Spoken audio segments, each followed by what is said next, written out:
Good morning. Good morning. What is happening? Welcome to Tuesday Training. I am your host, as always, Tony Merwin, and we are here for you live every Tuesday at 9 a.m., doing our best to bring you actionable content, right? We're here to bring you stuff that you can put in your business today, take to the marketplace to elevate your business, make some more money, help some more people. That is what it's all about. And we are always live right here at Syndicate headquarters in Austin, Texas. So thank you guys for tuning in. Got a great show lined up for you. We're going to talk about virtual assistants, when you should use them, maybe when you shouldn't use them, what you should be using for, etc. We've got an absolute expert, Rob Lopez from VIVA Virtual Assistants is coming on. We're actually using some of their virtual assistants to help us right here at the Syndicate, as well as with Redwood across the street. And we're going to be adding some Avila stuff in there too. So super excited to bring him on the show. But first and foremost, as always, got a wee bit of news that I want to chat with you about real quick. So you guys may have seen, I actually put these articles in the group this morning, so you can find them in there. But first and foremost, Farmers Insurance laying off 2,400 workers across their entire business. This just popped up this morning. And as we already know, Farmers has peeled back, right? They're no longer offering policies in Florida. They're reducing their offerings in California, all due to natural disasters, climate change, whatever you want to call it. But it says right here at the top, California-based Farmers Insurance said Monday it's laying off 11% of its workforce, which is 2,400 workers. And the statement given by Raul Vargas, the CEO, says that given the existing conditions of the insurance industry and the impact they are having on our business, well, we need to take decisive actions today to better position farmers for future success. So we already know there's been a big shakeup in the P&C market, right? There's a lot of carriers that have pulled out of Florida. They're pulling out of California. They're pulling out of other states. They're shutting down in some cases. And here's just another example. Farmers there obviously laying off pretty sizable amount of people, 11% of the workforce axed. So, I mean, if you're out there, maybe this is a great chance to scoop up some farmers people, right? Bring them into your organization. I don't know, but, just some good ideas there for you. But next up, this is a little more in my wheelhouse. But some of you have probably heard me talking about this for a while, but part of the Inflation Reduction Act that was created under the Biden administration includes price negotiations for drugs. And they're going to target a bunch of them, but they're starting with the first 10, and they have confirmed those exact 10 drugs and rolled them out this morning. So basically, the first 10 drugs that have come out, and these are going to be available for price negotiation with the manufacturers. That price negotiation, which I'll get into, starts here pretty soon, and it's going to go all the way to August of next year. And then whatever comes out of those price negotiations, the results will actually start in 2026. And I'll outline some of that. But here they are, right? We got Eliquis made by Bristol Myers. We got Jardiance made by Boehringer Ingelheim. If anybody out there knows people on Jardiance, man, that is expensive stuff. Xarelto, another one made by Johnson & Johnson. Januvia, another very high-cost diabetes drug. I'm not sure how Farxiga, I guess is how you pronounce this. I don't know why they can't come up with simpler names. But there's another one by AstraZeneca, another type 2 diabetes drug. Entresto, Enbrel, Imbruvica, Stelara, and Fiasp. Never run into Fiasp before. Novolog, that's another one. Those are insulins made by Norvodisk. But these are the first 10 drugs that Medicare is going to meet with these manufacturers and start a price negotiation war. There's already lawsuits going on from a lot of the pharmaceutical manufacturers against CMS and the government, saying that, hey, you don't have any right to require us to negotiate prices with you. So this is quite a bit of a firestorm that's going on, but these are the first 10 drugs. And just to kind of outline it for you here, it says where'd it go? There it is. What happens next? Well, they're already targeting these drugs. They've told them, hey, you guys are the first 10 on the block. So drug makers have to sign agreements to join the negotiations by October 1st of this year. And then CMS will then make an initial price offer to that manufacturer in February of 2024. And those companies have 1 month to accept or make a counteroffer. If the drug maker declines to negotiate, it must either pay an excise tax of up to 95% of its medication's U.S. sales or pull its products from the Medicare and Medicaid market altogether. The pharmaceutical industry contends that penalty can be as high as 1,900% of the drug's daily revenues. So there are definitely strong arming them into these negotiations. And then after that first round of talks, CMS can negotiate prices for another 15 months or 15 drugs, I'm sorry, for 2027 and an additional 15 in 2028. So again, these negotiations won't go into effect until January 26. Whatever comes out of them will start January 26. After those are done, then they have another 15 drugs that they start with, and then another 15. And ultimately, the goal is to have as many as 60 drugs under price negotiation by the year 2029. And they're saying that these drug price talks are expected to save Medicare an estimated $98.5 billion over a decade. That's billion with a B, and reduce the federal deficit by $237 billion over the next 10 years. So definitely something I think is super important. These drug prices are absolutely out of control and ridiculous. I have a lot of personal content on some of that stuff that I won't get into, but I think it's very important, and I appreciate the fact that that Medicare is going after them, and they're trying their best to get these prices down so that certainly our clients can afford them more. So I will keep you guys the best I can updated on that stuff. Again, those 2 articles I just hit, they are already in the group, so you're welcome to check those out. And certainly post any comments, questions, etc. But I will keep you all up to date as much as I can on those price negotiations, as well as anything else. But with all of that said, without further ado, let's bring the man himself on, Mr. Rob Lopez from VIVA Virtual Assistants. How you doing today, sir? I'm doing great. Thank you so much for having me on Tuesday training. I'm a big fan, and I do appreciate all the value that you provide, and frankly, these stories that you're sharing are stories that many of us miss every single day. And so thank you so much for everything that you do, and thanks for having me. I'm excited to talk shop here. Yeah, I'm definitely happy to have you on. I first got to meet you virtually on our Winning on Wednesday show when Joe and I had you on and kind of interviewed for a bit. And then since then, that relationship with you and us has kind of grown, as now we're using some of your virtual assistants to help us out. And we're very thankful for that. So real quick, if you just, they've met you before, but the Tuesday training audience hasn't met you. So if you don't mind, just take a short moment to introduce yourself, tell them who you are and kind of what you're doing out there. Yeah, absolutely. So thank you everybody for having me and for taking this morning out of your busy day just to kind of learn a little bit more together. My name is Rob Lopez. I started as a captive agent way back in 2003, 2004. With Allstate Insurance, right around the 2005, 2006 time, we had Katrina, Rita, and Wilma. I want to say actually that may have been closer to 2007. So I was rocking and rolling in the captive world up until then, and then all of a sudden, when that happened down here in the Houston area where I live and started VIVA, things changed overnight. Right, the home market was no longer available, and it was tough for me. Now, keep in mind, I grew up in an insurance family. My father worked for Allstate for 42 years. He was a national catastrophe sales leader, and he worked in claims for a number of years, for Allstate, based both here regionally and also in the home office up there in Northbrook, Illinois. My mom, same thing. She did claims, she did sales. She actually was my first employee when I opened up my Allstate insurance agency. My brother was an Allstate agent. So my family bled blue and bled insurance, and so we're lifers, if you will. But when the situation changed, I realized for the first time I did not like I didn't like the fact that I didn't have control.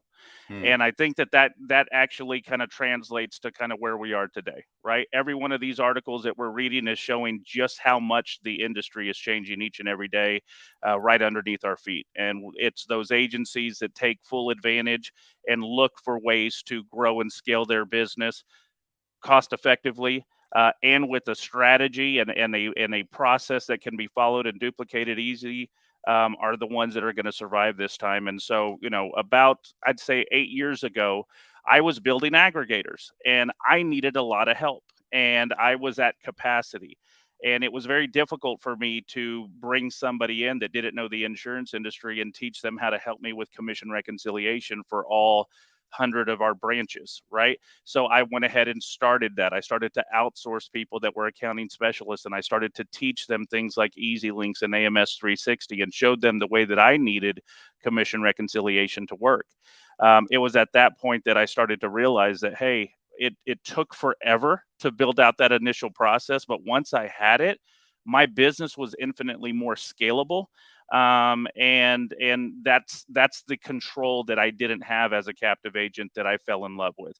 And so from that point on, I have been laser focused on building out processes, and things that would not only help me and my business become scalable and be able to grow, predictively, but I've also tried to basically, holler that rallying cry to any agent that will listen, because it isn't until you take control of your agency and your life back that that you're going to see the success that you want to see. So that's what we try to do each and every day at Viva, is to give people a way to get the help that they need at a cost efficient rate, but also to take control of the growth and the scalability of their agency. And so thank you guys for having me today. Absolutely. When did you start at Viva or start Viva? Sorry. Yeah, no. So Viva actually started, goodness, at the very beginning of the pandemic. I Okay. had, as I was saying a little bit earlier, I had built a couple of aggregators, had done that, and so over the course of goodness, the past dozen years, I've personally recruited, trained, onboarded. Over 200, almost 250 independent insurance agencies throughout the U.S. And when you do 100 or 200 of anything, you have to be a systems and processes guy. And so that's Yep. really kind of what I did. But I was doing that for other people, right? And there was just this piece of me, having three young boys and a wife that works hard, as well. She's also in the insurance industry. So imagine our dinner time conversations. It's extremely boring, and our kids roll their eyes, nonstop. But either way, it was just this one thing that I'm like, look, I have done this for other people forever. Maybe this is something that I'm just going to kind of finally go ahead and do for myself. And it was around that time that I met, the campers over at Redwood. I've met, several of the people that are doing, things like Firefly and Integra and all the other companies that I had built. And I'm like, there's already too many aggregators. I don't want to just be one of 30 that's racing to the bottom to see, hey, I'll Mm, only charge you this much, because gone whenever you don't take a good percentage, you can't provide the value that aggregators first started offering, right? correct. We're going to be that training program. We're going to not only bring you carriers, but we're going to show you how to write this business. We're actually, this is something that doesn't happen anymore. We are going to train you to make sure that you know how to write profitable business, because once we add you to our aggregation, if you start writing unprofitable business, you're going to ruin it for everybody. And that's a Hmm. lot of what you're starting to see happening. It used to be that when you were part of a cluster and an aggregator, you could guarantee that you would have those markets. But as these aggregators and clusters started to grow too fast and business started to come in that was not ideal and that did not fit the profitable standards, now all of a sudden aggregators can no longer promise you that either. So to Right. give up a percentage and to not have that control, I think you guys have already heard me say it a few times. I'm a control freak, and I did not like that. And so what I decided to do is say, what is something that I can control? What is a area within the industry that I can help and improve? And that's kind of how we got this going. So it's the beginning of the pandemic. I don't like not being in control, but every single day I turn on the TV and I'm finding out that we're paying people to stay home for safety reasons. Yeah. I had a brand new business and had finally decided I was going to go off on my own. And I said, I cannot sit back and just wait to see what happens, which we were all doing back then. And so I said, hey, I've outsourced successfully in the past. I'm going to do it again now. So I started to hire people to do nothing but cold calling and offer people that were sitting at home watching the news, wondering when they were going to return to school, return back to work, a way to save on their insurance. And because the way that I saw it, never in the history, at least since I'd been working in the insurance industry, did I know that everybody was going to be home and I'd have a pretty high likelihood of them answering. So we started to do that, and we started to do that outreach. And what we found is that people actually were excited to get a call and to get their minds off of what they were looking at on TV, wondering when they were going to go back. We started to grow as a result of that. And my carrier partner said, what are you doing? Every other insurance agency that didn't have a plan, which none of us did, by the way. Right. I'm not going to lie and say that I did. We're sitting back wondering, well, I don't know what to do. I don't really know what the next move is. And your quote volume continues to grow. And I said, well, I just kind of realized I didn't want to sit back and just let things happen to me. I wanted to kind of have some control. So I hired a few people, and we're out there just making, smiling and dialing and trying to grow my business. And my carrier reps started to tell their other, agents that they marketed to, and they're like, hey, I've got an agency that has found a way to grow even in this weird time, and you should probably reach out to him. He's doing some interesting things. And next thing I knew, um, we were helping hundreds of agencies, and I this was not a business I intended to start. This was something that I said, if I can just help 3 to 5 other agencies, with VAs, that's going to help me pay for my support staff. Hmm. And that was the goal. But the phone never stopped ringing, and here we are, almost 4 years later, and nearly 400 employees, and we grow by 15 to 20 new employees every single month. So it's been a wonderful ride. But again, it's helped a lot of agencies kind of regain control of their future, of their agency's growth, and their agency scalability. Right on. You had mentioned earlier that you were building aggregator and you started outsourcing. I did. Yes, I did. I've Who were I've you worked. outsourcing to, or maybe what specific tasks that you realize you like? I need to get these off my plate. Let me tell you both of them, because I listen. I'm unique in this industry. One of the things that I love about the industry is groups like this, groups like the syndicate, IAOA. It's all about sharing and growing together, and I love that. One of the first things that you realize, though, when you get to the services side of the business, is all the touchy feely and the kumbaya goes away, and you start to hear of people that are bad talking you and doing things like that. I love talking about what's going on in the industry, even if it's a competitor. So we started out with Marble Box. I'm still a big fan of everything that Ani's doing over there with Marble Box. His system is different, though. He was the first, really one of the first guys to market helping the insurance space with virtual assistants. But what they do is they do a team approach. Now, we've grown into having that team approach too, as a managed service deal, but it's not our main market. Our main product is the one-to-one dedicated virtual assistant that each and every one of you guys knows about. But Ani's still a dear friend, and we refer business back and forth, to each other, because there are some specialties that I believe that they are really good at, and that they have a decade, long head start over most other outsourced providers. And so I started with them. I also worked with work at home veteran employees, or what they call WAVE, right? What I found there is, if I wanted knowledgeable people, people that frankly knew the insurance industry and an Hmm. insurance policy better than me sometimes, right? If I wanted those people, I could find them by hiring veteran employees or people that had recently retired. The problem with that is that I consider myself relatively young, but I show up to insurance conferences and realize I'm the old guy in the room now.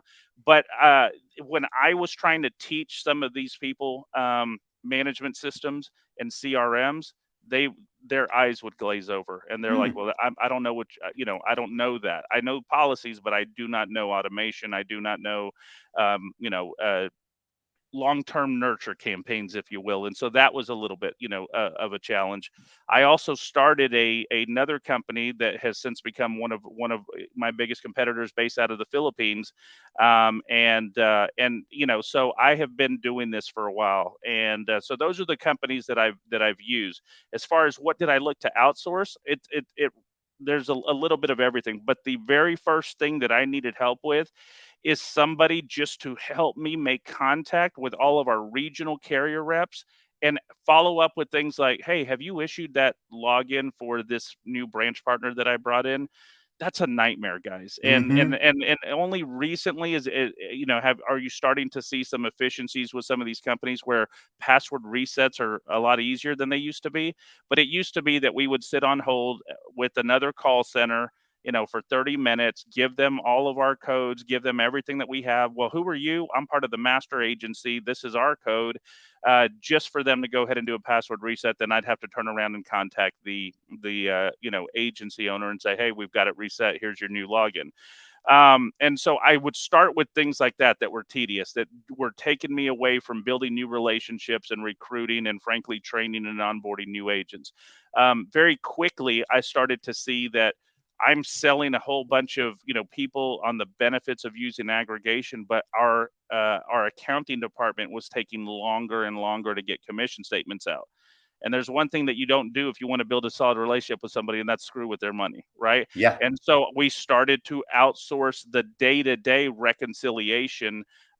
We started off just reconciling the carriers that did not automatically through Ivans download into our management systems, right? That's Okay. tedious. That's something that somebody else can do. Pay $10 an hour employees to do $10 hour tasks is kind of the way that I've always looked at it. And so that's where we started. What I started to realize is, well, once you manually input all the information, you've done 95% of the work, right? Hmm. Now, let me have them also reconcile all the carriers that are downloading into the management system, right?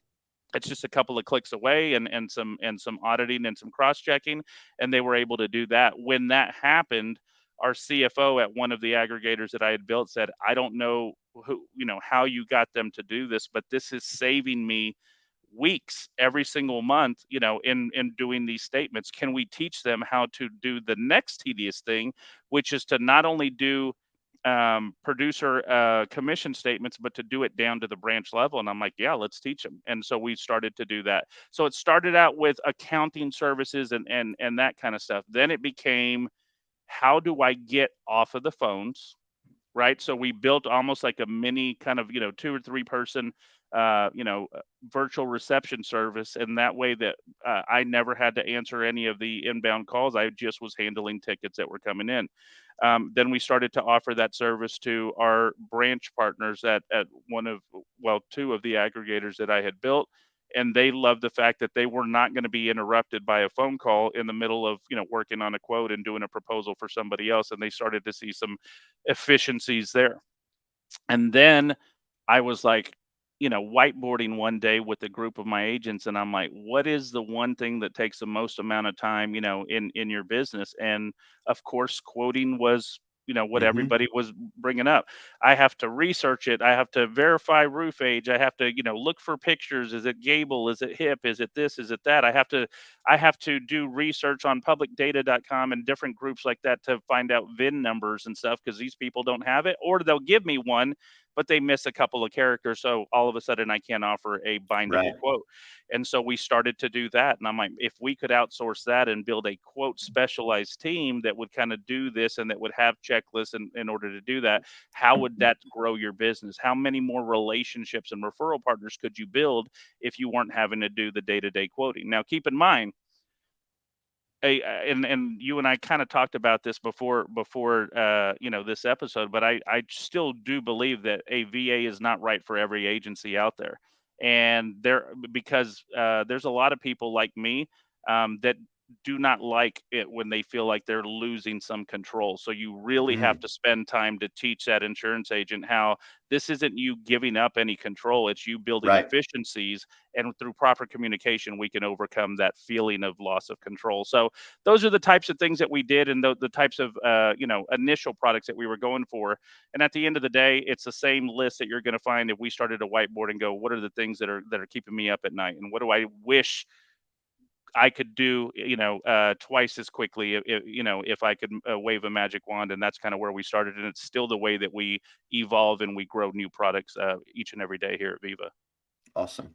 So when you started getting an outsourcing, I mean, you said you were going to some of the other people that are out there, like Marble Box or Sure. Wave.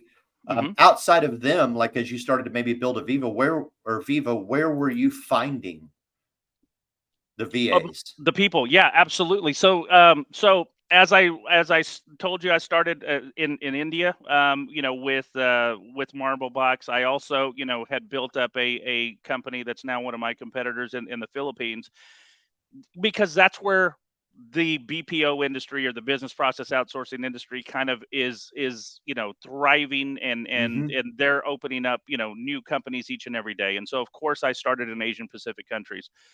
What I loved about them is the work ethic, their willingness to go above and beyond for customers. They're so appreciative of the opportunity that they have, so they work extremely hard. What I didn't like about it was the fact that they were 14 to 16 hours ahead of me. So right now it's Mm. 9:30 in the morning here in Texas for Tony and I. That means that it is 11 o'clock at night, 11:30 at night. So it's about to be midnight over there. And it doesn't matter, as long as you pay people well and you treat them well, people will work at whatever time they need to in order to provide for their families. But inevitably, life is going to catch up. They're going to Yeah. get married, they're going to have kids, they're going to be sick, they have to go to a doctor during their regular times. What I started to see is that anytime after lunchtime, Central Standard Time, right? We're right here in the middle of the country, so we can kind of very easily talk to anybody here in North America. I started to see it was taking forever to get responses back from VAs. And I'm not accusing Mm. anybody of sleeping on the job, but they're exhausted, right? Right. Especially if anything happened during their regular hours and stuff. And so I started to see a lack of efficiency, a slower follow up and follow through. And that was something that I didn't like. So when the pandemic happened and I started to outsource, I said, look, I love everything about outsourcing and I have systems and processes that I can teach anybody, but let me just look down the map and see who is in my same time zone and which of these countries has a outsourced market that I can kind of, look into. So I, of course, straight down under here in Texas, I started out in Mexico, and I'm like, you know what? I'm going to go to the big capital city of Mexico City and I'm going to see what I can find. Started to recruit some people, found some great labor, and started to teach them the industry. The one thing that I didn't anticipate is in the area where we had opened up an office. It's an extremely high traffic area. If anybody that's ever traveled to Mexico City, it's one of the most beautiful cities in the world, some of the best restaurants in the world, but their traffic makes Austin and Houston look like a joke, right? And I started to realize it was very difficult for my people to get there on time because they have no control in Mexico City over the way the traffic runs. Right. Even bus lines are regularly late. And so that was very difficult. And so I'm out here selling efficiencies, and don't worry, you can count on us. And my people were having a hard time getting there. And so we started to look in other parts of Mexico. But then I happened to find somebody that responded to one of my Mexico ads saying, hey, I'm actually living in El Salvador. We're also Central Standard Time Zone. Would you consider working with me? And I said, hey, I'll talk to anybody, right? Because I need help, and that's kind of how it started. This particular guy was from Charlotte, North Carolina, and his wife had worked for an Allstate agency. I'm like, oh my gosh, this guy's perfect. Let's do it. And then he said something that to me just kind of spoke to my heart, and I'm like, there's a reason why this person was put in front of me. But he mentioned that his goal was to move to El Salvador full time and plant a church, just like his father, who was a pastor of a church in Charlotte, North Carolina, but was from El Salvador, but hadn't been back, in almost 25 years because of the wars and things like that had Hmm. happened in El Salvador in the late 80s. It was his dream to kind of go back and kind of close that circle and to plant a church. And I'm like, listen, Wow. I will hire you if you also focus on this church and if you let me be a part of that story. And so that's really how I met my partner Jason Diaz, and the Viva story. The rest is history that's still being written today. So that's kind of how I found Central America. And I got to say, guys, here, the VAs that we hire consider this a career that can be a long-term situation for them. They're working their normal schedule. They're not working the graveyard shift like our Asian Pacific competitors in Right. India and the Philippines. And as a result of that, our VAs tend to stay longer. And what does that mean to you? It means that if you get a VA from a Central American country, they're less likely to leave you in 6 or 7 months because they found a job at their normal schedule. And that means you're not constantly having to rehire and retrain and lose momentum. And so those are some of the bigger benefits. Not only that, but the Latin American or the Spanish speaking insurance marketplace only continues to grow each and every year here in the US. And because of where I was finding people, we started to realize, oh my gosh, every one of these people is also bilingual. And so for no additional cost, we were offering bilingual support. That's something that I had no idea was as big of a deal as it was until we got started. It was obviously our major differentiator other than time zone. And now each and every one of my competitors is opening up near shore operation centers throughout Central America because they're realizing just how big of a market that was, or untapped market that was, when Viva came around. Absolutely. What are some of the services that you guys have VAs that do for agencies? Yeah, so I mean, I'll go through, kind of the list. So we can do a little bit of everything, but there's only a few things that I feel like we can specialize at a high end, right? I do believe that there are do-it-yourself options or done for you, right? Yep. And I think that every insurance agency will eventually want to move towards the done for you when they start to see a level of efficiency, right? And so that's something that we've had to pivot, within the past couple of years, because we have some clients. Redwood is one of those that has enormous potential, and at some point they can't just take a risk on will this VA work out or not, right? The good thing is you use a service like Viva. Even if a VA doesn't work out, we can backfill, we can do a whole bunch of things. That's a lot easier than going to onlinejobs.ph and trying to do it yourself, right? Not only that, there's a lot more security. But what I will say, just to answer your question, what are the things that we can do on our do it yourself? So, where we're just a staffing agency, and for this much money, you're going to get somebody for 40 hours a week, 160 hours a month. There's really no limitation to what you can have them do, other than these things require an insurance license, which you're not going to get somebody licensed in Central America most of the time. Although we do have some licensed, people that we've been able to find. And so they can do a little bit of everything, from quoting, answering phone calls, doing, even logging into each of your carriers on a daily basis and pulling down, underwriting, deals, trailing documents that for some reason the carrier still doesn't have, making sure that they're collecting all signed applications, keeping your data or data hygiene, what they call it, consistent Hmm. between your CRM, the carriers, and your management system.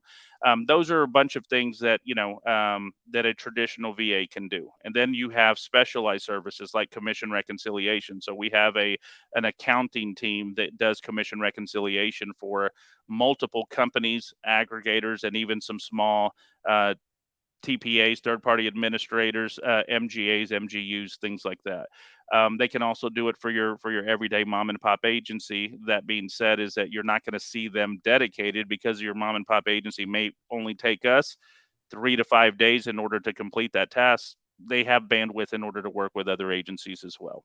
Some other specialized services would be, especially this within this market, requoting, reshopping, renewals, right? With these renewal rates Hmm. coming back at 40+%, you have to reshop everybody. Gone are the days that you're only going to reshop the people that are more than 15%, because everybody's more than 15%. Yeah. So now that you're having to do that work every single year at renewal, that's a very time consuming process that can be very easily outsourced. So we do have a personalized quoting team that can work with, from Turbo Rater, Easy Links, PO Rater, you name it, Quote Rush, we can do it.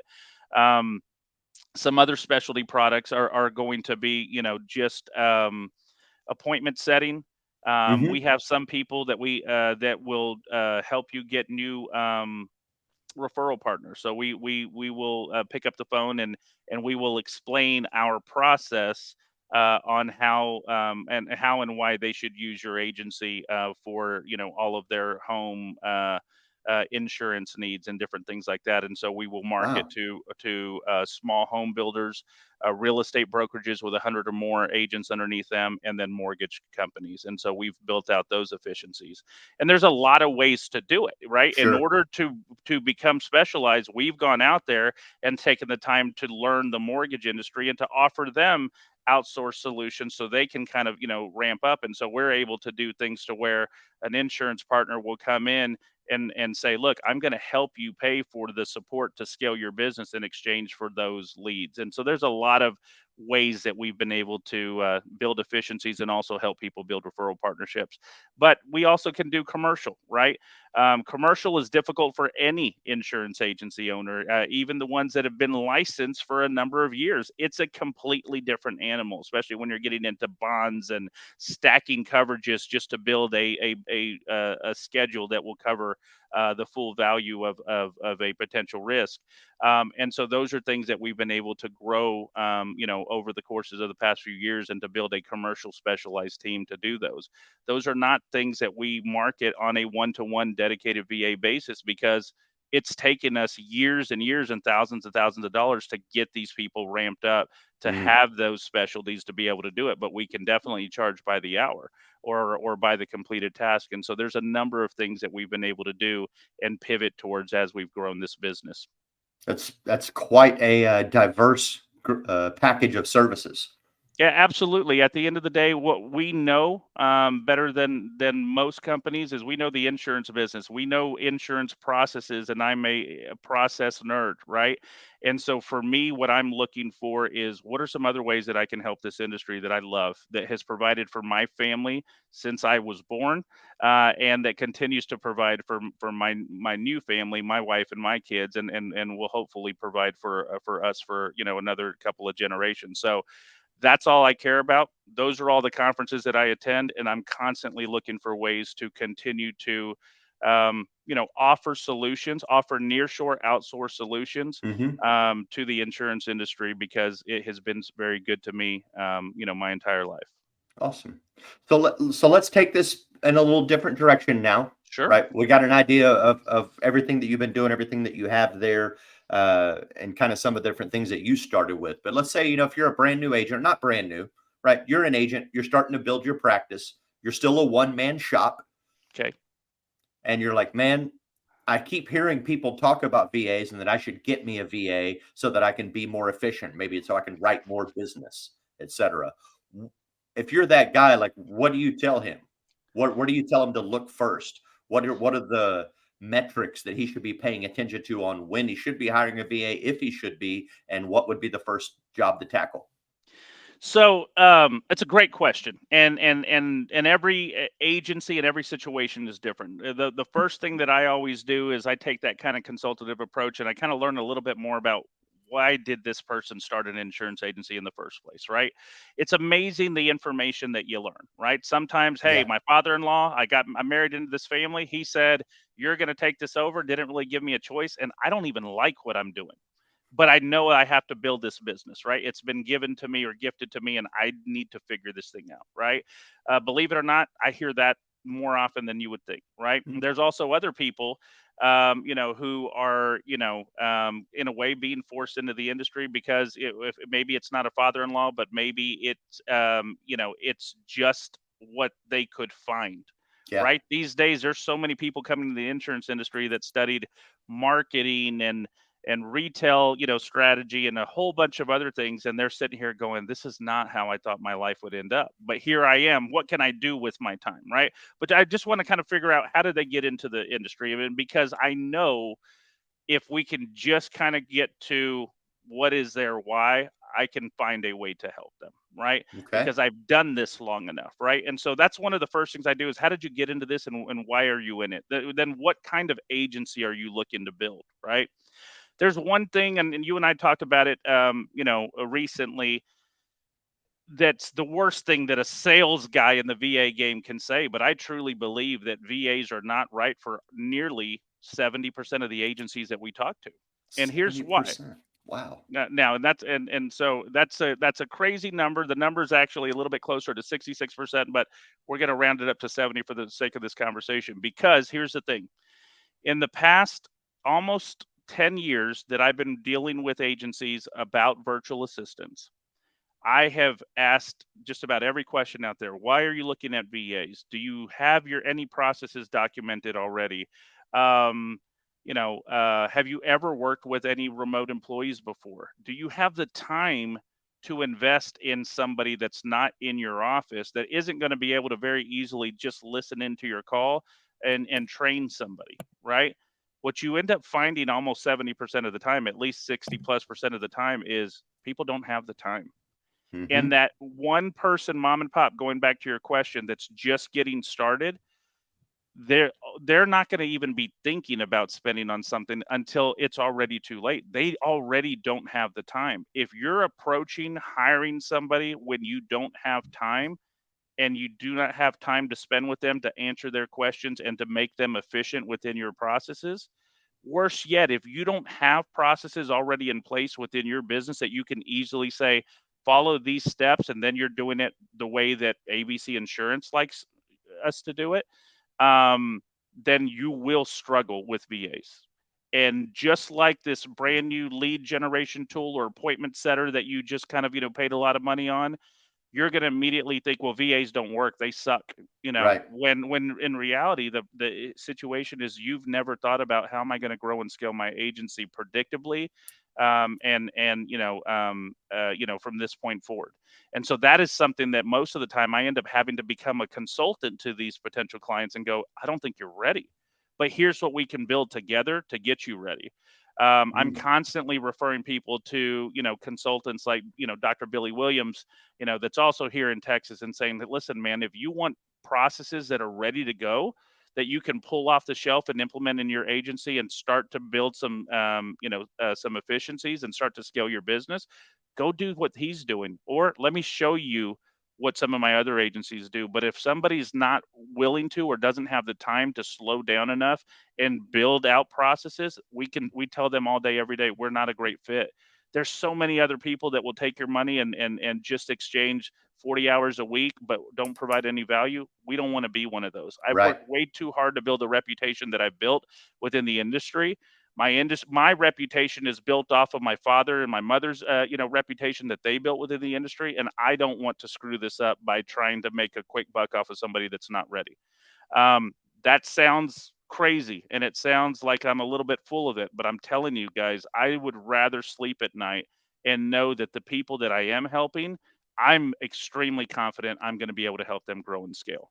That's Makes the way that sense. you win in life, and so that's the way that we do things here at Viva. So, yeah, what would I say to a brand new mom and pop agency is I would say, are you ready to build out processes that are going to help your business grow and scale, consistently, and predictably going forward? And if so, you're going to need to go through these steps. Let's figure out what is the primary task that you want this VA to know how to do.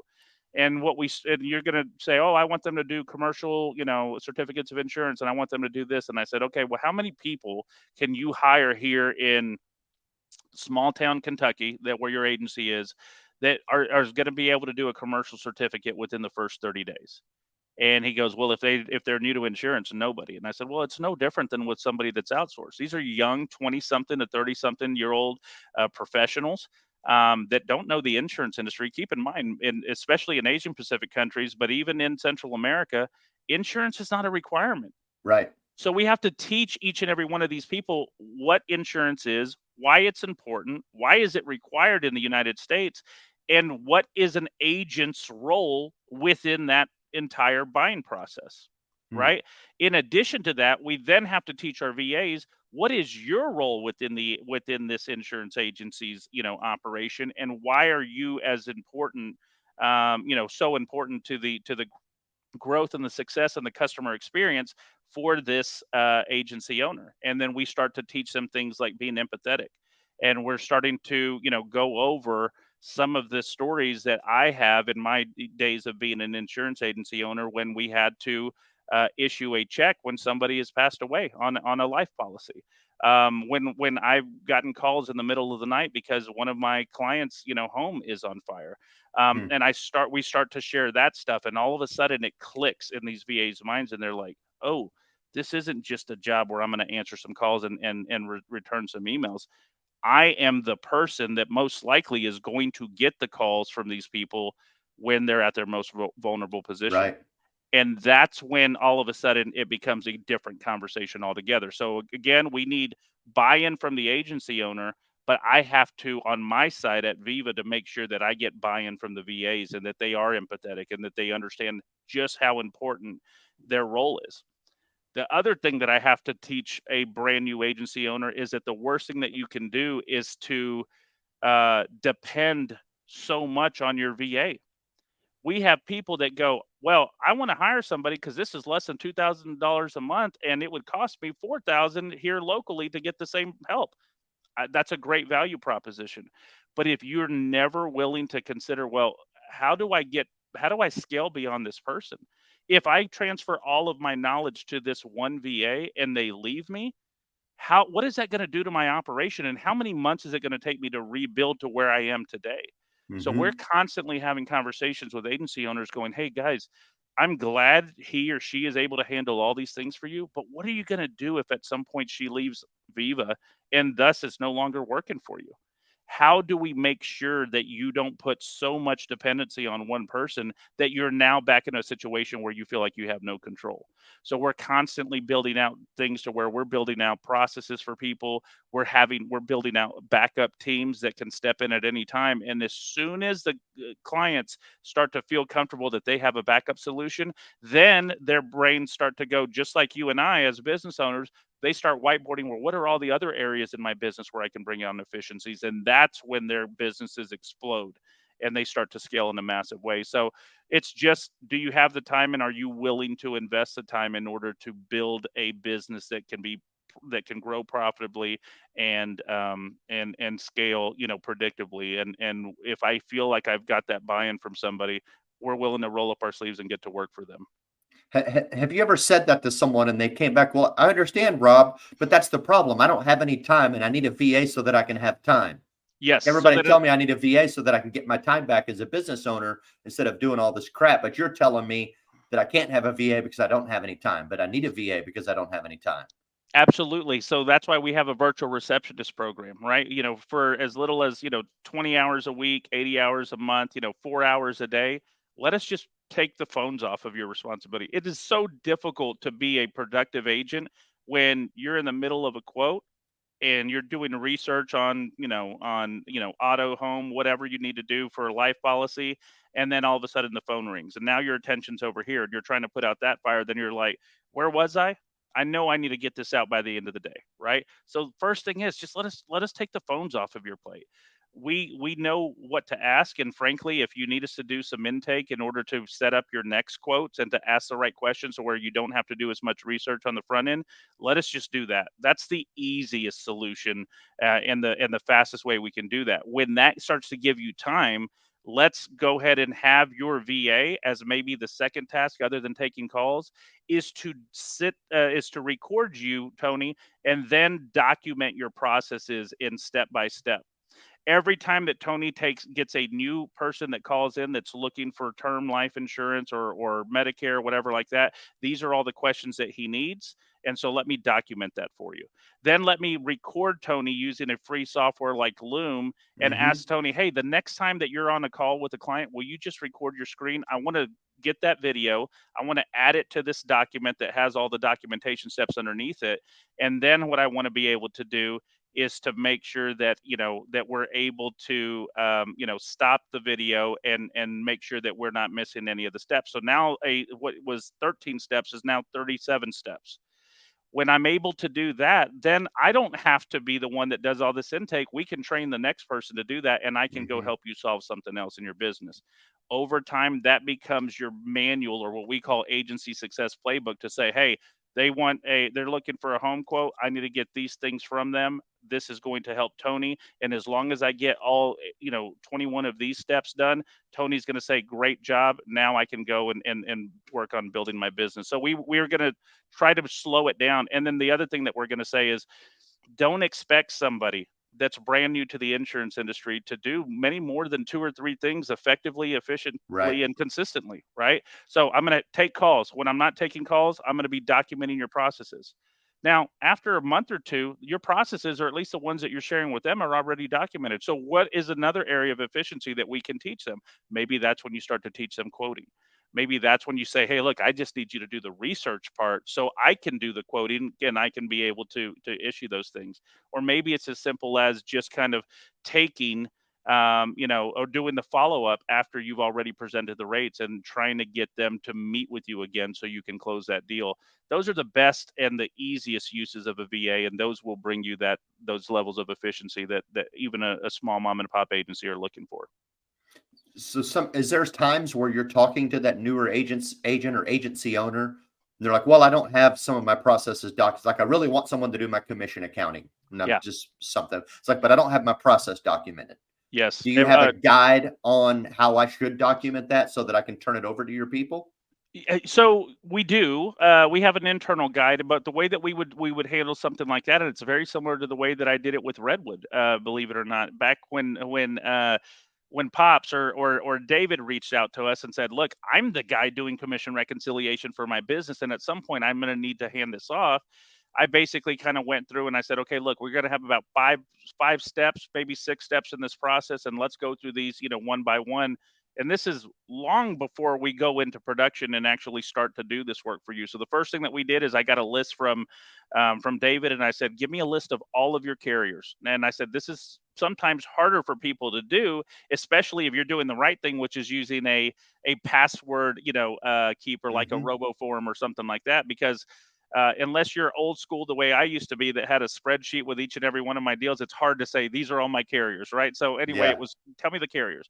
Then what we would do is we would log into each of the carriers and we would find which one of these are already downloading through Ivans into the management system, right?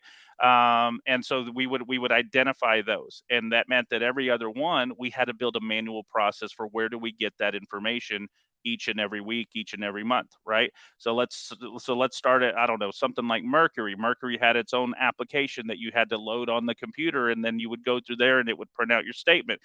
When is it available each month? Well, this one's not available to the 7th of each month, or 7th or after. Okay, so then let's build out a process to where on the 8th or 9th of every month, we're logging into Mercury, we're following these steps, we're pulling down that report.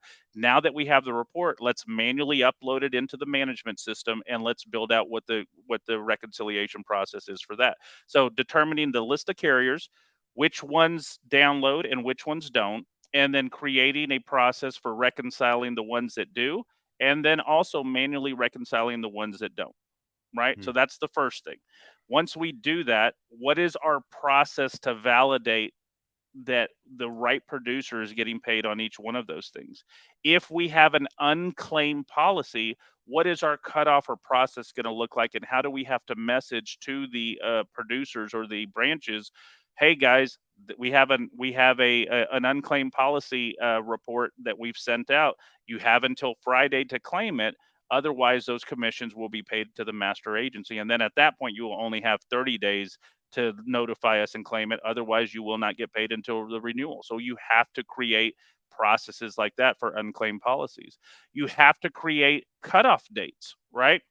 If the agency or the aggregator wants to pay on the 15th or the 20th of each month, then we have to have a reasonable cutoff date like the 15th or 16th, so where any statement that we receive up until close of business on the 16th will get paid by the 20th, right? But if it comes in on the 17th, you're going to have to wait till the next 20th, right? We have to have a process for that so we can articulate that to all Yeah. the producers who said, I just wrote a policy. Why do I have to wait a little bit over a month before I get paid? Because we, as the master agency, have to wait at least 30 days to get paid. And then it's going to take us a minimum of a week, if not more, to get to your policy and reconcile it the right way to make sure it's consistent and accurate. So those are the different steps. So it's all we will build out that process, right? We will consider the cutoff dates. We will figure out what days do the carriers even make these reports available, and we build that into our carrier groups. And so it may look like to a VA, on the second Monday of every month, I need you to go to these 6 carriers and go through this process to download all of them and then upload it, and then send me a copy of, or send me a quick Loom video showing me I've uploaded each and every one of these, Yeah. right? On Wednesdays, I need you to go to these carrier lists. On Thursdays, I want you to do this and stuff like that. And then they start the process of going through and reconciling. So that it's just baby steps to build any of these processes. And so if somebody said, I don't have this built out, let's build it out together. So we would charge them for that initial project that's typically going to Sure. take about 4 to 6 weeks to build out their process. They're not paying for a VA at this time. They're paying for just consulting work. Once it's all documented, then at that point, the VA that helped document those processes will be the one that follows Be those the one running processes it. going forward to run the commission for them. And so that's kind of how we've been able to do it. How long does it usually take to get a VA up and running? And, yeah, Uh, it's gonna vary, I assume, on obviously what service or right. that they're providing, but, like, say, in general, because one of the questions, at least what I've been learning through this, is there's 2 Sure. primary things I need as an agency owner to think about when I'm hiring a VA. Number 1, do I have the time to invest? And 2, do I Absolutely. have the processes documented that I want them to help me with? But And if you don't, just make that one of the initial things that you're going to right. ask your VA to do, and you will be infinitely a more scalable agency just by going through that process. So just kind of getting back. So yes, those are things that you need to do, but how long does it take? to get somebody ramped up? It depends. If you're looking at the traditional VA, which is, hey, Tony, I'm going to give you Lily, and Lily's going to do these things for you, then that will take, as long as it will take. Well, what I will find out first is, are you going to train them on some of these specialty deals, or do you need us to do it? Right. For us, we look, if we're going to do the training, we typically ask for, in addition to the VIVA Academy, which is the basic insurance curriculum that we teach, so they understand the importance of an agency, why it's a requirement, and where do they fit in. And then we start to work on things like, being empathetic, and how to handle different situations. Then we start to get into agent carrier I'm not carrier, I'm so sorry, agency management software training. We start to get into rater training within the second week, and then we start to get into CRM training with that at the very end. And then the final thing that we'd start to do is core skills exams, English proficiency exams, and just making sure that there's a competency exam on each of the technical aspects. Wow. When they've completed that, then we certify them as an insurance specialist or virtual assistant within the company, and at that point we can place them. But even then, we look for a week or so, let's say 5 days, to give focus training. So now they've completed Viva Academy. I can start to market Hmm. them. And now Tony comes to me and says, hey, I quote through Easy Links. I use, I don't know, Agency Zoom as my CRM. And I'm also going to want him or her to take calls for me. And the phone system I use is Lightspeed Voice. So what we will ask for is, okay, great. We're gonna add 5 more days to this before we will roll them out to you. And on day 1 or 2, they're going to be sitting in with the VA that is taking calls through Lightspeed Voice. They're going to understand how to use the soft phone application, how to transfer, how to do all of those things, and then we will build out a guide on for them to do. The next thing that we're going to do is we're going to teach them, how to actually run a personal lines quote through Easy Links, and we're going to go through, and they're going to have hands-on, on at least 3 autos and 3 home policies, right? When we said personal line, so that I'm using that as the example. And then the third thing that we're going to do, maybe Thursday, Friday of that week, is that's when we're going to actually go through agency Zoom training. Hmm. We believe Mariah Gates and Mark Bailey are two of the best agency Zoom trainers out there. We've actually documented and translated all of their training curriculum into Spanish and created Spanish videos for their Spanish speaking clients for both of those companies. And so those are people that we would say, look, we know agency Zoom like the back of our hand. We're going to now teach your VA how to do that. But if you need some additional efficiencies and build out of automation, we're going to recommend that you go to one of those providers, because they're going to be able to help your business just as much as a VA could, by building those processes into your agency. So we look for that 2 to 3 week of Viva Academy before we're able to certify them. And Hmm. then if we're going to do the training, we need about another 5 to 7 business days in order to do what we call focus training. At that point, we put them in your agency, and then everything from that point on is up to you. Is on you. They're gonna show up to you and say, Tony, what do you want me to work on today? I've completed this. What else can I do today? Right. On our managed services deal, it's going to be very proactive. We will say, we're only going to do these things in your agency. For example, our virtual account manager position, they're logging into every single carrier every single day. Or we do groups of carriers. So let's say you have 25 carriers. We may log into the first 5 carriers on Mondays, and we're going to pull down, trailing documents, any underwriting memos, anything that we need to follow up, pending cancellations, and we're going to start to work that list. You don't have to give us any direction. These are just the things that we're going to Right. proactively do for you every single day for those carriers. So we have the proactive packages that we don't need any direction from you. We're just going to solve these for you. Those packages are a virtual CSR, virtual account manager, virtual sales associate, and virtual commercial associate. Those are packages that we say, this is what we're going to do. We have the processes that we're going to implement in your agency, or we have the dedicated VA deal that's just a traditional staffing model. They're going to show up, you give them direction, you give them the additional training, and they'll kind of go from that. So again, not everybody's a fit for the managed services side, and they may Sure. want the traditional deal. But some agencies will eventually say, look, now that we've built a level of efficiency and I trust this, I would rather just pay for the service that's being done and not have to worry about PTOs or sick days, or what am I going to do if so and so doesn't show up. Well, we have a team that can manage those things. So we started the interview with, the other companies that I worked with. And I told you, Hmm. I liked what Ani was doing with this team approach. What I didn't like is I was training an account manager, and it was like a bad game of telephone. By the time it got to the people doing the work, it wasn't Mm. what I told them I needed. Yeah, And I immediately, like every other insurance agency, thought, well, that process doesn't work. It sucks. Yeah, I've got to go find another provider. What I've realized is that he had it right. He just was offering the wrong solution to a brand new agent that didn't have systems built out. So now what we've done is we know how to build out the systems. Now the team approach does bring a whole level of efficiency. And if I'm never paying for a sick day and I'm only paying for efficiencies and productivity, that might be a better long-term solution for my agency, going forward. And so we can fit both sides depending on the profile of the agency, their willingness to bring on new processes, and their openness to it, and frankly the time that they're willing to commit to making sure that their business is scalable. absolutely. In that training academy alone, I know some agents that probably need to go through that.